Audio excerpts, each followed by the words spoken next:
नमस्कार, मी पंजाब डक. आज आहे 26 जून 2026. आजपासून परत एकदा पुढचा अंदाज देणार आहे. राज्यातल्या सर्व शेतकऱ्याला सांगू इच्छितो की कालपर्यंत 26 म्हणजे 25पर्यंत राज्यामध्ये विविध भागामध्ये खूप पाऊस झाला. काही नद्या नाल्याला पूर आले. मुक्ताईनगर झालं, इकडं परभणी जिल्ह्यात, इकडं हिंगोली जिल्ह्यात औंढ्याकडं, इकडं अमरावतीकडं, अकोल्याकडं, बुलढाण्याकडं, घाटाच्या खाली बऱ्याच ठिकाणी पाऊस पडला आणि पूर देखील आले. आणि आता मग काही काही भाग त्याच्यामधून देखील वंचित राहिले आहेत. तर मग राज्यातल्या सर्व शेतकऱ्याला आणखीन एक अंदाज देणार आहे. शेतकऱ्यांना घाबरू नका, सगळीकडेच पाऊस पडणार आहे. म्हणजे आजपासून परत पावसाचा जोर वाढणार आहे. 26 पासून ते 1 तारखेपर्यंत दररोज अशा वेगवेगळ्या भागात चांगला पाऊस पडणार आहे. आज देखील पूर्व विदर्भ, पश्चिम विदर्भ, मराठवाडा, उत्तर महाराष्ट्र, कोकणपट्टी, खानदेश, घाटमाता, त्याच्यानंतर पश्चिम महाराष्ट्रामध्ये सगळीकडं वेगवेगळ्या भागात असा दुपारनंतर बऱ्याच ठिकाणी पाऊस देखील सुरुवात होणार आहे. सर्वदूर एकदाच येणार नाही, पण भाग बदलत बदलत सुरुवात होणार आहे. म्हणून हे अंदाज लक्षात घ्यायचा. असाच पाऊस काय होणार आहे म्हणजे 26, 27, 30, 31, 30 तारखेपर्यंत चांगला वेगवेगळ्या भागात पडणार आहे. म्हणून हा अंदाज लक्षात घ्यायचा. पण सर्वप्रथम आणखीन जुलैच्या पहिल्या आठवड्यात मात्र सगळ्यांसाठी एक सूचना, मुंबईकर, पुणे आणि उत्तर महाराष्ट्रातल्या शेतकऱ्याला सांगू इच्छितो की 2 जुलै ते 8 जुलैच्या दरम्यान मुंबईकडं मग काही ठिकाणी अतिवृष्टी होईल. म्हणजे इतका पाऊस पडेल की आतापर्यंत मुंबईला इतका पाऊस कधीच नाही, असा पाऊस येणार आहे. म्हणून मुंबई, पुणे, उत्तर महाराष्ट्रातल्या शेतकऱ्यांनी हा अंदाज लक्षात घ्यायचा. आणि आपल्या जे ओढे नाले असेल त्याच्या बाजूला समजा एखादेच जनावरं बांधलेली असतात, त्याच्यामुळे ते 8 दिवसामुळे काळजी घ्यायची. कारण की मुंबईकडं खूप मध्ये 2 जुलै ते 8 जुलैमध्ये वेस्टर्न महाराष्ट्रामध्ये, पश्चिम महाराष्ट्र असा तिकडं चांगला पाऊस पडणार आहे. म्हणून हे अंदाज लक्षात घ्यायचा. तर तो पाऊस तुम्हाला मुंबईकरांना सांगू इच्छितो की जुलैच्या पहिल्या आठवड्यात मुंबई, इगतपुरी, नाशिक, त्याच्यानंतर इकडं त्र्यंबकेश्वर हे पट्टा, त्याच्यानंतर संगमनेर, घाटमाता, हे अहिल्यानगर, हे असा पट्टा काय होणार उत्तर महाराष्ट्राचा. आणि महाराष्ट्राचा पश्चिम भाग म्हणजे जोराचा पडणार आहे. काही काही ठिकाणी अतिवृष्टी होईल, काही ठिकाणी अतिमुसळधार होईल, काही ठिकाणी रिमझिम पडेल. पण 2 जुलै ते 8 जुलैच्या दरम्यान महाराष्ट्राकडं काय होणार आहे, एक लो प्रेशरचं रूपांतर चक्रीवादळात होईल. आणि ते चक्रीवादळ सरळ महाराष्ट्राकडे येईल. आणि त्याच्यामुळे महाराष्ट्राकडे मग काय होणार आहे, महाराष्ट्रामध्ये ठिकठिकाणी म्हणजे जुलैच्या पहिल्या आठवड्यात मुसळधार पाऊस पडणार आहे. म्हणून हा अंदाज लक्षात घ्यायचा. आणि शेतकऱ्याला सांगू इच्छितो की सर्वप्रथम आनंदाची बातमी, मी म्हटलं ना दुष्काळ वगैरे पडणार नाही, तर तुम्हाला सांगू इच्छितो मुंबईकडे, उत्तर महाराष्ट्राकडे, त्र्यंबकेश्वरकडं, नाशिककडं, इकडं संगमनेर पट्ट्यात, इगतपुरी भागात, इकडे घाटमाथ्यावर जो पाऊस पडला तर निळवंडे धरण आहे त्याच्यामध्ये पाणी येणार. त्याच्यानंतर मुळा धरणात देखील थोडी आवक सुरुवात होणार. त्याच्यानंतर काय होणार आहे, इकडं गंगापूरचं धरण आहे, त्र्यंबकेश्वरला पाऊस पडला तर त्या गंगापूरला येत आहे. प्रवरा नदीवर जे धरणं आहेत त्याच्यामध्ये देखील आवक येणार. कारण की हे पाऊस हे 5-7 धरणासाठी.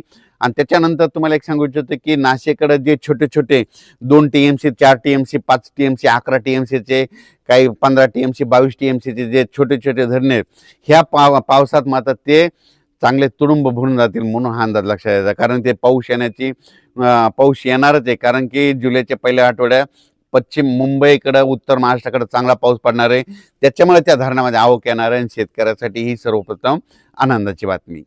तर जुलैच्या पहिल्या आठवड्यात, आता तर हे पाऊस पडणार ते 30 जूनपर्यंत, पण जुलैच्या पहिल्या आठवड्यात मुंबई, त्र्यंबकेश्वर, नाशिक, त्याच्यानंतर अहिल्यानगर, संभाजीनगर, संगमनेर पट्टा, घाटमाता, पुणे ह्या परिसरात मुसळधार पाऊस पडणार आहे. त्याच्यामुळं हे तिकडला प्रश्न मिटल.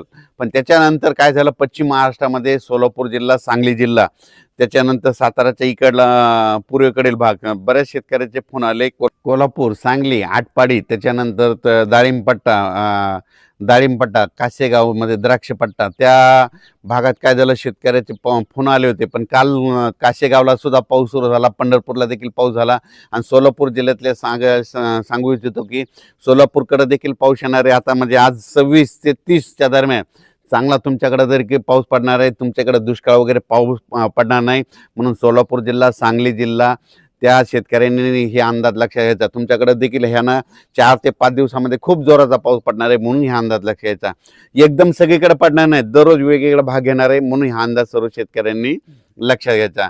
त्याच्यानंतर मराठवाड्याकडं बीड जिल्हा, लातूर जिल्हा, परभणी जिल्हा, जालना जिल्हा, संभाजीनगर, संभाजीनगर, नांदेड जिल्हा, हिंगोली जिल्हा आजपासून म्हणजे आज 26 ते 30च्या दरम्यान चांगला पाऊस पडणार आहे. पण जुलैच्या पहिल्या आठवड्यात देखील चांगला पाऊस पडणार आहे. म्हणून ह्या मराठवाड्यातल्या शेतकऱ्यांनी घाबरून जाऊ नये. ज्या भागात आणखीन थोडीफार गावं वंचित राहायची असतील, आज देखील त्या भागात पाऊस पडणार, तुमच्या देखील पेरण्या होतील.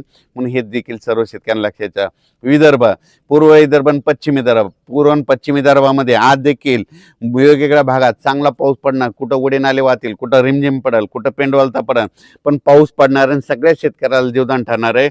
हे म्हणजे 30 जूनपर्यंत असाच विदर्भात 6 आणि 5 11 जिल्ह्यामध्ये दररोज वेगवेगळ्या भागात पाऊस पडणार आहे. सगळीकडे एकदम पडणार नाही. आज ह्या जिल्ह्यात, उद्या त्या जिल्ह्यात, आज या गावात, उद्या त्या गावात, असं करत करत 30 तारखेपर्यंत, 30 जूनपर्यंत विदर्भाच्या 11 जिल्ह्यात पाऊस पडणार आहे. त्यांचे देखील पेरणी लागणार आहे. पण विदर्भातल्या शेतकऱ्याला सांगू इच्छितो की जुलैच्या पहिल्या आठवड्यात मात्र तुमच्याकडे चांगला पाऊस पडणार आहे, धो पडणार आहे. म्हणून हे अंदाज लक्षात येतात. त्याच्यानंतर सगळ्यात खास करून परत एकदा मुंबईकरांना एकदा सांगू इच्छितो, मुंबईच्या जनतेला, पुण्याच्या जनतेला, इकडं अहिल्यानगर, उत्तर महाराष्ट्र, त्र्यंबकेश्वर, नाशिक, त्यांना सांगू इच्छितो की मुंबईकडे काय होणार आहे की 2 जुलै 1 जुलै ते 8 जुलैच्या दरम्यान मुंबईकडे माझा तरी अंदाज आहे त्या 7 ते 8 दिवसामध्ये 1000 मिलीमीटरपेक्षा वर पाऊस पडेल. मध्ये किती 1000 मिलीमीटरच्या बोरीमध्ये 1100-1200 मिलीमीटर पाऊस 1 जुलै ते 7 जुलैच्या दरम्यान मुंबईमध्ये, म्हणजे संपूर्ण मुंबईमध्ये जवळपास 1000 ते 1100 मिलीमीटर पाऊस पडेल. काही ठिकाणी काही दिवशी 150 मिलीमीटर पडेल, काही दिवशी 180 पडेल, कुठं 100 मिलीमीटर पडेल एका दिवशी.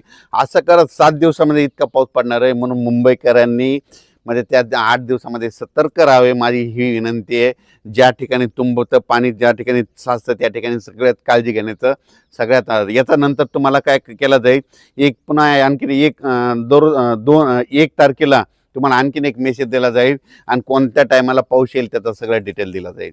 पण राज्यात मात्र पहिल्यापासूनच मी म्हणतो, जूनमध्ये पाऊस कमी पडणार, जुलैला जास्त पडणार, ऑगस्टला 2 पाऊस मोठे राहतील आणि सप्टेंबर ऑक्टोबर परतीचा पाऊस धुमाकूळ घालील. म्हणून ही अंदाज लक्षाचा. राज्यात सगळ्या शेतकऱ्याला सांगू इच्छितो, जमिनीमध्ये ईदभर ओल झाली की तुम्ही तुमचं पेरणी कधी करू शकता. आमच्याकडे इतका पाऊस आहे, 3 दिवस झाला आम्ही दररोज येतो, पण वापसाच होत नाही. त्याच्यामुळे आमच्या पेरणी थांबलेली आहे. वापसा झाल्याच्या नंतर मी देखील पेरणार आहे. ज्यांच्या शेतामध्ये ईदभर ओल आहे ना, त्यांनी पेरणी करायला काही हरकत नाही. धन्यवाद.